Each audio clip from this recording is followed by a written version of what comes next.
All right. Ready to explore some amazing retirement spots? We're diving into Asia today, checking out 8 different places that could be your perfect fit. Sounds exciting. I think our listeners are really going to love this. Yeah, I think so too. Everyone's looking for that mix of, a place that's affordable and a lifestyle that's, well, exciting, not just the same old routine. Absolutely. Asia really does offer a lot of variety. Bustling cities, peaceful islands, you name it. Exactly. So think of this like we're, I don't know, taste testing different retirement flavors, okay? Oh, that. Our first stop, we're landing in Bali, Indonesia. Ah, Bali. Right? You've seen the pictures, I'm sure. Those rice paddies, those beaches, those incredible villas. And the thing is, it's pretty affordable. Oh, yeah, definitely. You can live a pretty comfortable life there for, let's say, $1,500, $2,000 a month. Yeah, easily. For that kind of budget, you could rent a really nice villa, maybe even 2 or 3 bedrooms, for like $700 to $1,500 a month. Wow, that's amazing. And the food is so cheap, you could grab some amazing nasi goreng from a local warung for like a couple of dollars. That's what I'm talking about. And even if you're craving Western food, you can still find dinner for around $5 to $15. Okay, food and housing, check. But what about healthcare? That's got to be a big concern for retirees. You're right. Healthcare in Bali is actually pretty affordable for routine stuff. Like, a checkup might cost you around $30, but a lot of expats, they choose to get international health insurance just in case. Yeah, that makes sense. You don't want to skip on healthcare, especially in a new country. Definitely not. So what about visas? Can you stay there long term? Yeah, they have a retirement visa that's pretty straightforward. If you're 55 or older, you just need to prove you have a pension. And the renewals are easy too. So you could actually make Bali your home base. Absolutely. That's pretty tempting. What if someone decided to really settle in? What's the real estate market like there? You know, owning a villa in Bali is actually more attainable than you might think. You can find some starting from like $100,000 to $125,000. Wow. That's way less than a lot of Western countries. Right. Okay, so Bali sounds pretty idyllic so far, but let's be real, there are always trade-offs, right? Right. What are some things people should consider before they pack their bags and head to Bali? Well, one thing is the infrastructure. It can be a little unreliable in Bali. Okay. Like, you might experience power outages sometimes, especially during the rainy season. So it's good to be prepared for those, I guess. Yeah, maybe have some candles handy for a romantic blackout dinner. I like the way you think. Anything else to keep in mind? Well, while a lot of locals speak English, especially in tourist areas, you might run into some language barriers if you venture off the beaten path. Yeah, that's something to think about. And of course, those long flights back home can be a factor if you're coming from, say, North America or Europe. Right, those can definitely add up. So Bali, it's got those incredible beaches, it's affordable, but you might have to embrace a bit of island time when it comes to things like power outages, and those long flights are something to consider. Now let's jump over to Cebu in the Philippines.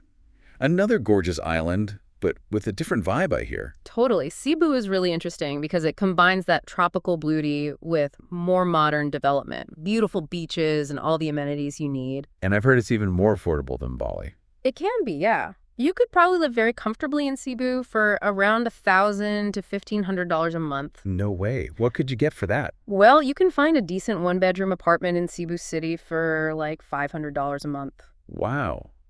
That's incredible. You'd have so much left over for other things. Yeah. What else makes Cebu stand out? The people. Cebuanos are known for being incredibly warm and friendly. Oh, that's nice. Plus, it's really easy to settle in there, especially if you're coming from a Western country. There's a big American influence, so a lot of people speak English, and there's a large expat community. You'd probably feel right at home. That sense of community can be really important, especially when you're retiring in a new country. What about the food? Oh, get ready for a food adventure in Cebu. It's incredible and so affordable. You can eat amazing meals for just a few dollars, even at Western restaurants. Okay, now you're speaking my language. Food is a top priority for me. But what about healthcare? What are the options like in Cebu? They have some excellent hospitals in Cebu, international standards, English-speaking doctors, the whole deal. That's reassuring. Healthcare is definitely a top priority as you get older. Absolutely. Now, what about visas? Is it easy for retirees to stay long-term in the Philippines? Yeah, they have this special visa called the SRRV. It basically lets you live in the Philippines indefinitely. And get this, you can qualify for it as young as 35. Really? 35. That's amazing. Yep. The income requirements are pretty low, but you do need to make a bank deposit. Okay, so Cebu's looking pretty good. affordable, easy to settle into, great food, good health care, and a welcoming visa program. All right, let's move on to our next stop, Phuket, Thailand. Phuket, beautiful beaches, amazing islands. Yeah, Thailand's largest island, right? Famous for those beaches, affordable, lots to do. What else draws retirees to Phuket? I think it's a combination of things: the natural beauty, the tranquil atmosphere, and of course, the affordable cost of living. Okay, let's break that down. What's the housing situation like? Well, you've got a lot of options in Phuket, from basic studios to really nice villas. Studio apartments, you're looking at maybe $220 to $470 per month. Wow. A two-bedroom could be anywhere from $470 to $940. And what about utilities? I imagine air conditioning's a must in Thailand. Oh, yeah, definitely. With the AC running, utilities can add another like $50 to $100 to your monthly expenses. So it's important to factor that into your budget. Now let's talk about something I know everyone's interested in, food. What's the food scene like in Phuket? Oh, Phuket's a foodie's dream. You've got everything from delicious street food to really fancy restaurants. Imagine a plate of pad thai or tom yum for just a couple of bucks. That's amazing. And then you've got mid-range restaurants offering great meals for $5 to $15. Okay, my mouth is watering already. Now, I know Thailand is known for its healthcare. What are the options like in Phuket? You're in good hands in Phuket. They have some world-class hospitals like Bangkok Hospital and Phuket International Hospital. Basic checkups around $30 and specialists might be $30 to $60. Good to know. So you're well taken care of in Phuket. What about visas? What options do retirees have if they want to make Thailand their home? They have several options, actually. There's the OA, the OX, and even something called the Thai Privilege Visa. These can be valid for anywhere from 1 to 20 years, depending on the visa and your circumstances. Wow, that's a big range. Yeah, but they do require some financial commitments like income contributions and bank deposits, so it's important to do your research on the specifics. Okay, good to know. Anything else we should keep in mind about Phuket? Well, it's a pretty big island with different microclimates and vibes, so it really depends what you're looking for. Having a car can be helpful because taxis can get expensive if you're exploring a lot, and keep in mind, those beaches can get pretty hot. Plus, the infrastructure in some parts of the island, especially the interior, might be a little more prone to power outages. Okay, so there are definitely some things to consider. But overall, Phuket seems like a fantastic option with beautiful beaches, affordable living, and excellent healthcare. All right, now for something a little different, let's head over to Udaipur in India. It's known as the Venice of the East because of all the stunning lakes and palaces. Oh, Udaipur is magical. It's steeped in history and romance, and it offers an incredibly affordable retirement lifestyle. You could easily live comfortably there on less than $1,000 a month. Really? Less than $1,000 a month? That's incredible. Yep. For that price, you can find charming rentals for just like $200 to $300 a month. And the food. Oh, the food is so cheap and delicious. Think $1 to $3 for amazing Indian meals at local places, or $5 to $15 for a fancier restaurant experience. So you get a lot of bang for your buck in Udaipur. What about healthcare? Is it good quality? It's decent for routine care. A checkup might cost you around $20 to $30. Okay, that's pretty affordable. But for anything more specialized, you might need to travel to bigger cities like Jaipur or Delhi, where they have more advanced hospitals. That's something to consider, especially if you have any pre-existing health conditions. And what about visas?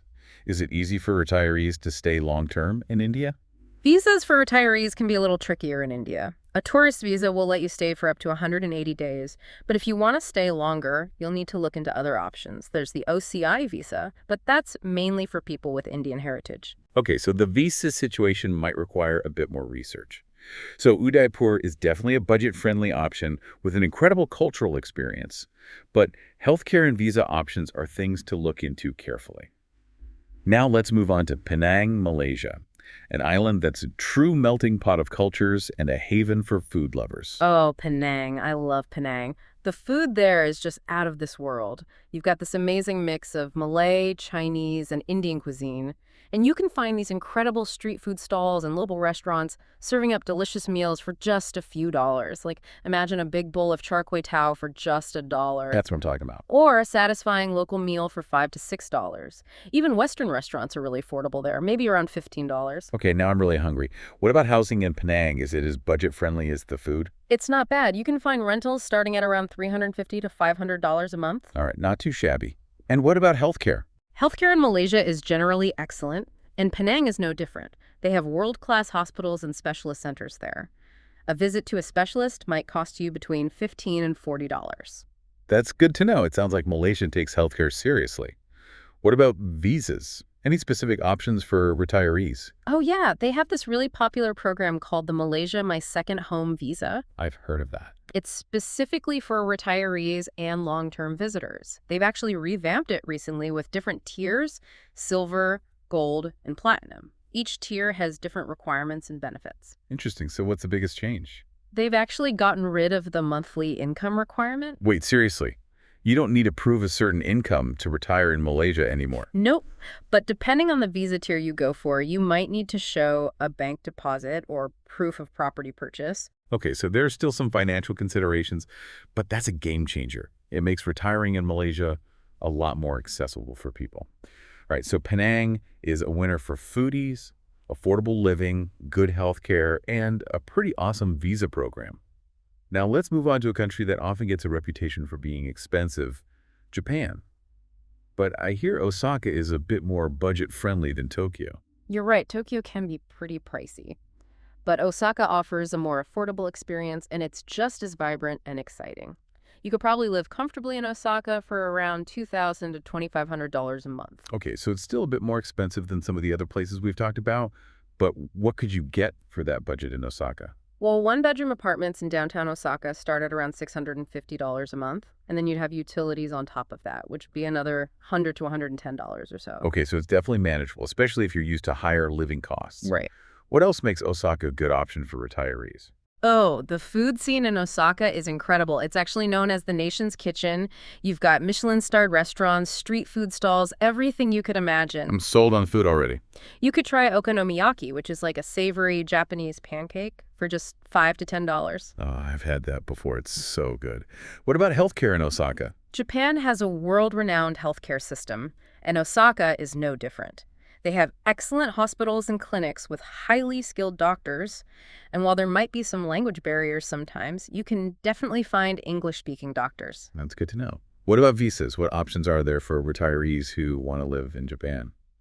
So Japan doesn't actually have a specific retirement visa. You'd have to look into other options like a long-term resident visa, a spouse visa, or a business investor visa. I see. The requirements can be a bit more complex than in some other Asian countries, but living in Japan is definitely a unique and rewarding experience. Okay, so Osaka offers a vibrant city life, amazing food, and top-notch healthcare. But it's a step up in cost compared to Southeast Asia, and the visa process might be a bit trickier. Now, let's explore a hidden gem, Phnom Penh, Cambodia. What makes this city special? Phnom Penh is such a cool city. It's located right on the Mekong River, and it's surprisingly affordable and laid back. A great place to retire, actually. Okay, I'm intrigued. What kind of budget would I need for a comfortable life in Phnom Penh? You could probably live quite comfortably on $1,300 to $1,800 a month. That's amazing. What's the housing situation like? You'll find a big range of options, from really fancy penthouse condos to more budget-friendly apartments. You can find apartments starting from just $250 a month. Wow, those rents are unbelievably low. What about utilities? Utilities are super cheap in Phnom Penh, too. You're looking at maybe $5 a month for cable TV and $5 to $10 for water. So your monthly expenses would be significantly lower. What about the food? The food in Phnom Penh is fantastic. It's a real fusion of flavors with Khmer, Chinese, and French influences.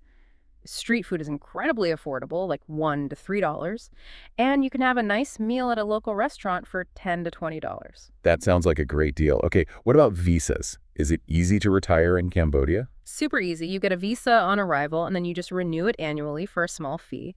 And if you're 55 or older, they have a specific retirement visa that's easy to get. So no complicated visa hoops to jump through. Yeah. What else should we know about Phnom Penh? Well, it's in a great location. You can easily explore the rest of Cambodia from there, including those amazing Angkor Wat temples and the beautiful beaches. Plus, Bangkok and Bali are just a short flight away if you want to change the scenery. So Phnom Penh ticks a lot of boxes. Super affordable, easy visa process, and a great base for exploring. All right, let's move on to our final destination, Da Nang, Vietnam. What's the vibe like there? Da Nang is a coastal city, but it's got this charming small town feel. It's actually known as one of the cleanest and most livable cities in Vietnam. That's right. Yeah. It's relaxed, affordable, and perfect for retirees. All right, I'm picturing myself there already. What kind of budget would I need to live comfortably in Da Nang? Two people could easily live there on $1,000 to $2,000 a month, including rent. That's pretty impressive. What about housing? They've got a good mix of apartments and houses. Electricity's around $50 a month, and cable TV's crazy cheap, like $5 to $10. You can actually find fully furnished apartments near the beach for under $400 a month. Wow. Beachfront, living for under $400 a month. That's amazing. What if someone wanted to buy a place in Da Nang? What's the real estate market like? If you're thinking about buying, condos near the beach start at around $100,000. That's a great deal, especially compared to other coastal cities around the world. Okay, let's talk about the food scene in Da Nang. What's it like? Get this, eating out in Da Nang is often cheaper than cooking at home. Seriously. Yep. You can get fresh, local seafood for just a few dollars. Nice meals at restaurants are about $10 to $20, and even a fancy dinner with drinks will only set you back around $50 per couple. Wow, that's incredible. Affordable and delicious, the perfect combination. What about healthcare in Da Nang? Healthcare in Da Nang is getting better all the time. They have some good hospitals and clinics, but some expats still choose to travel to Ho Chi Minh City for more specialized treatment. That's good to know. And what about visas? What are the options for retirees in Vietnam? Vietnam doesn't have a specific retirement visa, but a lot of expats use the 3-month renewable visa. It's pretty easy to get. They also have business and investor visas if you qualify for those. Okay, so it sounds like the visa process is relatively straightforward. So there you have it. Yeah. 8 amazing destinations in Asia, each with its own unique personality. Exactly. It's like a tasting menu of retirement options. I like that analogy. It really is. Each place has its pros and cons, its own vibe, and its own appeal. It all comes down to what's important to you. What are your priorities? What are your must-haves? And what are you willing to be flexible on? Absolutely. It's all about finding that perfect fit for your retirement dreams. So we've toured these amazing spots in Asia, but picking a place to retire, it's about more than just beaches and the cost of living, right? Oh, absolutely. It's so important to think about how you'll actually adapt to a new culture and, just the day-to-day of living in a different country. Right, exactly. So let's talk about that cultural adaptation. What are some key things people should be aware of when they're thinking about retiring to Asia? Well, one of the biggest is this idea of face, which is super important in many Asian cultures. It's all about maintaining social harmony, avoiding anything that could cause embarrassment or, disrespect both for yourself and for others. So like being extra mindful of how your actions might impact the people around you. Exactly. For example, in some cultures, it's considered rude to point directly at someone or to raise your voice in public. Does that make sense? It's all about respect. What about language barriers, though? Do you need to be fluent in the local language to retire in Asia? While being fluent would definitely enhance your experience, I don't think it's always a necessity, especially in places that are more tourist-friendly, like Bali, Cebu, Phuket. You'll find that a lot of locals speak English, and you can often get by with some basic phrases and a willingness to learn. Yeah, and honestly, learning a new language can be a fun part of the whole experience. Absolutely. It's a great way to really immerse yourself and connect with people on a deeper level. So speaking of immersion, let's talk about leisure activities, because retiring isn't just about relaxing, right? It's about exploring your passions, finding new adventures. What kinds of things can retirees do in Asia? Oh my gosh, the possibilities are endless. One day you could be exploring ancient temples in Thailand. The next you could be hiking through rice paddies in Vietnam. You could do yoga retreats in Bali. Immerse yourself in the art and culture scene of a city like Osaka. There's truly something for everyone. Yeah, and if you want a bit more excitement, there's always city life with the nightlife, the shopping, the cultural events. Exactly. And don't forget about the chance to maybe learn traditional crafts, volunteer with local communities, take cooking classes, learn to make authentic Asian cuisine. So many options. Yeah. Okay, let's get practical for a second and talk about finances. How does the cost of living in Asia actually compare to other popular retirement spots around the world? This is where Asia really shines for retirees. The cost of living in many Southeast Asian countries is way lower than what you'd find in North America, Europe, or Australia. Yeah, we saw that earlier with places like Phnom Penh and Da Nang. Right. You could live very comfortably for like $1,000 to $2,000 a month. Exactly. But of course, the specific costs will depend on your lifestyle and where you choose to live. Big cities like Osaka or Singapore will naturally be more expensive than smaller towns or rural areas. It's about finding that balance. Right. Finding what fits your budget and your lifestyle. Speaking of priorities, let's talk about healthcare because that's crucial for retirees. Right. What should people know about healthcare systems in Asia? So healthcare in Asia can be a bit of a mixed bag. Some countries like Thailand and Malaysia have excellent healthcare systems with world-class hospitals and highly skilled doctors. But other countries might have more limited options, especially if you're in a rural area. So it sounds like research is key. Oh, absolutely. You really need to understand the healthcare situation in your chosen destination and consider things like whether you'll need international health insurance to supplement any local coverage you might have. Now, what about staying connected with loved ones back home? Technology's made it easier than ever, but those time zones can still be a challenge. That's true. Asia's time zones are pretty different from the West, so real-time communication can be tricky. But with a little bit of planning and flexibility, you can definitely stay connected through video calls, messaging apps, social media. Hey, those visits back home will probably feel even more special after you've had some time to experience life in a new part of the world. Exactly. Sometimes a little distance can make those bonds even stronger. All right, let's address something that's probably on everyone's mind when they think about retiring abroad: safety and security. It's natural to have some concerns about safety when you're moving to a new country, but overall, Asia is a very safe place to live as long as you're using common sense precautions just like you would anywhere else. What kind of precautions are we talking about? Be aware of your surroundings. Avoid walking alone at night in unfamiliar areas. Safeguard your belongings.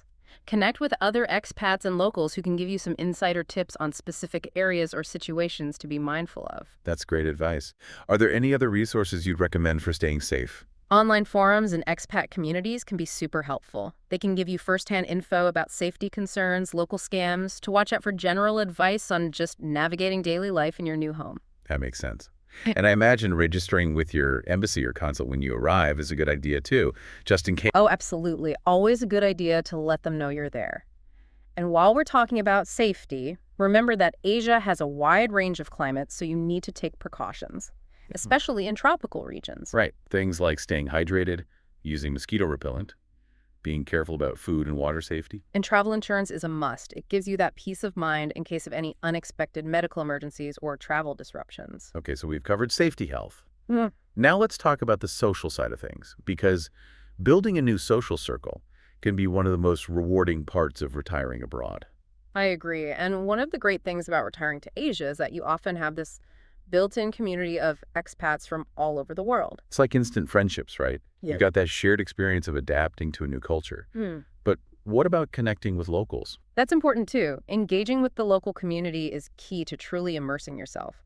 You can take language classes, join local clubs, volunteer, or even just strike up conversations with your neighbors. Yeah, those genuine interactions can be so enriching. You might discover hidden gems, learn about local customs, maybe even pick up some new cooking skills or dance moves. Exactly. It's all about embracing the unknown and being open to new possibilities. Okay, so you've found your community, you're exploring your passions, you're feeling safe and secure. Now let's talk about finding the perfect place to live. What are some things to consider when you're looking for housing in Asia? First, think about your lifestyle. Do you imagine yourself waking up to ocean views every morning? Or maybe strolling through bustling markets? Are you looking for a peaceful countryside retreat? Or the energy of a vibrant city? And once you have a vision, you can start narrowing down your options based on things like your budget, proximity to amenities, transportation options, and of course, safety. Don't underestimate the power of exploring different neighborhoods in person. Take some time to wander around, soak in the atmosphere, and really picture yourself living there. Online real estate platforms and local agents can be helpful, but there's nothing like experiencing a place firsthand. That's great advice. It's about finding that special place that feels like home. Now, I know that moving to a new country, especially one with a different culture, can be a big adjustment. What are some tips for navigating those first few months? Be patient with yourself. It takes time to adjust to a new environment and new cultural norms. Don't expect everything to be perfect right away. Embrace the challenges, and remember that even those frustrating moments can turn into great stories later on. That's a good point. Okay, so we've talked about the cultural and practical aspects of retiring in Asia. Let's move on to something that often sparks debate: the pros and cons of retiring abroad. It's important to weigh those advantages against any potential drawbacks so you can make an informed decision that's right for you. We've already talked about some of the major pros like affordability, cultural immersion, all those amazing leisure activities, and the chance for personal growth and self-discovery, But it's equally important to acknowledge the potential downsides. like being far from family and friends, which we touched on earlier. And things like potential language barriers and adapting to new healthcare systems and cultural norms. Exactly. Those challenges can be overcome with careful planning and a positive attitude, but it's important to go into it with realistic expectations. So true. Yeah. Okay, let's talk about something that can be a bit daunting for people: visas and residency requirements. Each country has its own set of rules and regulations, so it's essential to do your research and understand the specific requirements for your chosen destination. Some countries have dedicated retirement visas that are pretty straightforward, while others might be more complex with lots of documentation or specific income requirements. Okay, so homework is key.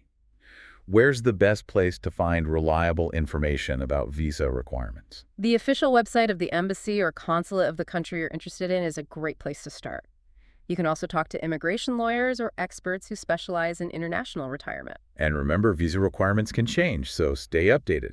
Now let's talk about healthcare again, because that's top of mind for a lot of retirees. Access to quality, affordable healthcare is so important, especially as we get older. And as we've discussed, healthcare systems in Asia can vary quite a bit. Right. So do your research. Consider things like the availability of English-speaking doctors, the quality of hospitals and clinics, and the cost of treatments. And don't forget about health insurance. Absolutely. Some countries require retirees to have specific health insurance to qualify for a visa. And it's always a good idea to look into international health insurance plans that can cover you both in your new home and for trips back to your home country. Okay, healthcare and insurance are definitely priorities. Now let's talk about another practical aspect: managing your finances in a new country. It might seem a little overwhelming at first, but it's totally doable with some careful planning and the right resources. Start by creating a realistic budget based on the cost of living in your chosen destination. What kind of expenses should you factor into that budget? Everything. Housing, food, transportation, healthcare, leisure activities, potential travel costs back home. Don't forget about currency exchange rates and international banking fees. Those can add up if you're not careful. Good point. Those hidden costs can sneak up on you. Talking to a financial advisor who specializes in international retirement planning can be super helpful. They can guide you through all the complexities of managing your money abroad and make sure you're making smart decisions. Okay, so you've got your finances figured out. What about transportation? Getting around in a new country can be a bit daunting. The good news is that Asia has a lot of transportation options. From efficient public transport in the bigger cities to taxis and ride-sharing services. In some places, you might need a car, while others are super walkable or bike-friendly. It depends on the location and your lifestyle, I guess. Exactly. Do your research on the local transportation options before you move. It'll help you avoid any surprises and make better decisions. And hey, trying new ways to get around can be part of the fun. Now let's circle back to cultural adaptation for a minute. We talked about it earlier. But it's one thing to visit a country as a tourist. It's a whole other ball game to actually live there. What are your tips for navigating cultural differences and really integrating into a new community? Approach it with an open mind, a willingness to learn, and a lot of respect. Embrace the differences, even if they seem strange or confusing at first. So be curious and adaptable. Exactly. Before you move, do some research on the local culture, the traditions, the etiquette. Learn a few basic phrases in the local language. It can go a long way. And it's okay to make mistakes along the way, right? Of course. We all make cultural faux pas. It's part of the learning process. Okay, so we've covered so much ground: finances, healthcare visas, safety transportation, cultural adaptation. It sounds like retiring abroad requires a lot of planning. It does, but it can also be an incredibly rewarding experience. It's a chance to reinvent yourself, to embrace new adventures, to write a whole new chapter filled with purpose and joy. So what's the next step for someone who's seriously considering retiring in Asia? Time to start narrowing down those options and really digging deeper. Ask yourself what aspects of retirement are most important to you. What are your non-negotiables? What are you willing to be flexible on? It's all about finding the right fit. Exactly. And remember, this is just a starting point. There's always more to learn. Don't be afraid to reach out to expats who are already living in your chosen locations. They can give you those invaluable insights and firsthand perspectives that you won't find anywhere else. That's great advice. And speaking of firsthand experiences in our final segment, we're going to hear from some people who have actually made the leap and retired in Asia.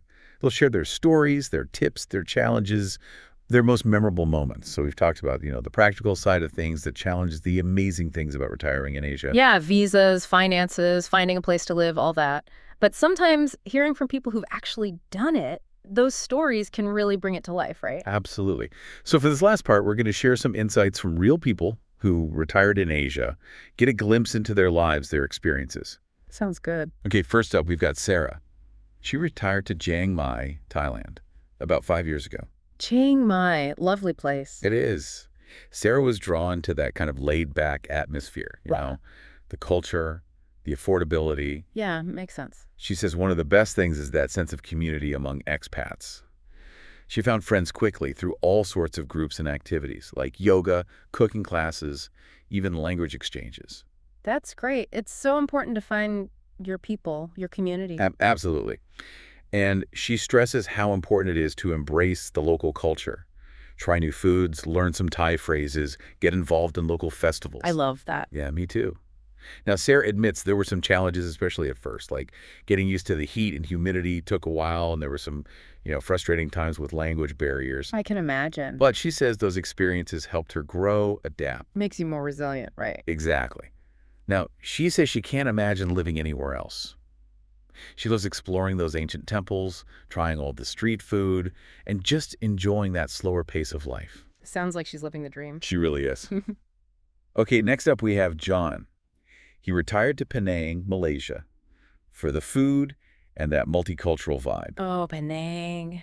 The food there is amazing. It is. But John says one of his biggest adjustments was the driving. Oh, yeah. Yeah. He jokes that it was a bit scary at first, but he eventually got used to it. And the tropical climate took some adjusting to as well, especially since he came from a colder country. It takes time to acclimatize. It does. But John says those minor things were totally worth it. He loves the quality of life in Penang, exploring those beaches, hiking in the rainforest, and of course, all the amazing food. I bet. And he really appreciates how welcoming and friendly the Malaysian people are. That makes a big difference. It really does. All right, our last story comes from Mary. She retired to Da Nang, Vietnam, for the beaches, the friendly people, and that chance to really dive into a different culture. Da Nang's beautiful. Great choice. It is. Mary says one of the things that surprised her most was how safe she felt in Vietnam. She was a bit worried about safety at first, especially traveling solo as a woman. Yeah, that's understandable. But she quickly realized those fears were unfounded. She says the Vietnamese people were incredibly kind and welcoming, and she never felt threatened, even when exploring the city alone. That's reassuring to hear. It is. Mary's advice to new expats is to be open, try new things, embrace those cultural differences. She says stepping out of your comfort zone is the best way to really experience a new country. Make the most of it. I love that advice. Me too. So there you have it. 3 inspiring stories from people who took the leap and retired in Asia. They all faced challenges, made adjustments, and ultimately found fulfilling lives in their new homes. It's so inspiring. It is. Their experiences show how important research, planning, and flexibility are. Retiring abroad isn't always a breeze, but it can be incredibly rewarding if you go into it with the right attitude. So as we wrap up our deep dive into retiring in Asia, what are some key things you want our listeners to take away? Okay, first, do your homework. Research, research, research. Look into different places, talk to people who live there, visit if you can. Nothing beats experiencing it for yourself. Absolutely. Second, be realistic. Retiring abroad is an adventure, but it's not always perfect. There will be bumps along the way. And third, embrace the unknown. Be open to new experiences, try new things, and let yourself be amazed by the beauty of Asian culture. Perfectly said. And remember, retiring abroad is a personal choice. What matters is finding the right fit for you, your needs, your dreams. If you're looking for affordability, a rich culture, and a chance to start a new chapter, Asia has so much to offer. We hope this deep dive gave you some great ideas, some inspiration to start exploring those possibilities. Do your research, talk to experts, and most importantly, listen to your heart. Well said. And don't forget to check out our other episodes on retiring in Vietnam and Thailand. Be sure to subscribe, hit that like button, and leave a comment below. We'll see you on our next episode.